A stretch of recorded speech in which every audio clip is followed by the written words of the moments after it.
As Kazakhstan, Central Asia's largest economy, takes over the chairmanship of the Organisation for Security and Cooperation in Europe, it's seeking to strengthen the region's economic security. The world's largest landlocked country favours the building of highways and pipelines between Europe and China, recreating the historic Silk Road to encourage commerce. However, Kazakhstan's greatest concern right now is recovering from its own recession. After years of boom times, fueled by high oil prices, the economy has slumped. In response to the global crisis, Kazakhstan devalued its currency, took control of the country's top banks, and pumped billions in state money into the economy to get it back on track. As the president told Euronews, when companies were closing everywhere, we set up 170 new businesses. That allowed us to create 400,000 new jobs. The unemployment rate in Kazakhstan has not gone up, but rather it has fallen from 7.5% down to 6%. And it's all been done using our own reserves. Kazakhstan's rapid economic growth since the turn of the century came mostly from major foreign investment in the attractive Caspian oil sector.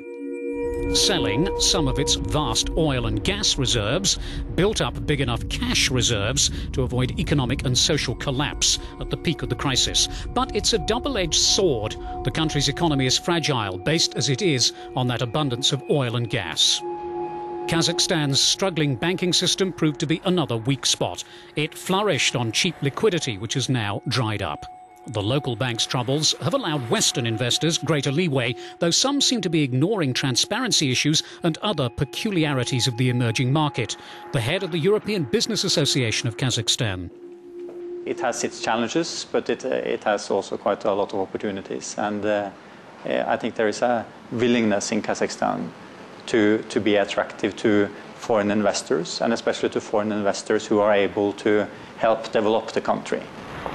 Government intervention may have worked as an emergency measure, but in the longer term, the Kazakh economy needs profound reforms to make it less dependent on the energy sector and state control, says leading expert, writer and columnist Igor Tulembayeva.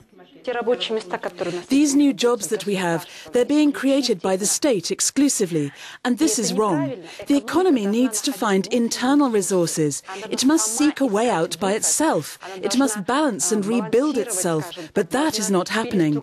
I mean, instead of moving forward, our economy stagnates. It won't be easy to maintain the living standards enjoyed by many Kazakh citizens with their newly acquired expensive tastes. A 10-year industrialization program is planned, as well as major investment in Kazakhstan's promising agricultural sector, which should be able to support the economy, keep unemployment low, and prevent food shortages for the immediate future.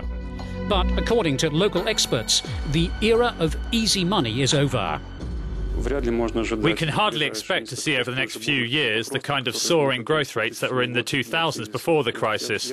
In the near future, it's unlikely that we'll see growth rates of 8 to 10%. Kazakhstan's economy in the coming years will grow steadily, though at quite a moderate pace.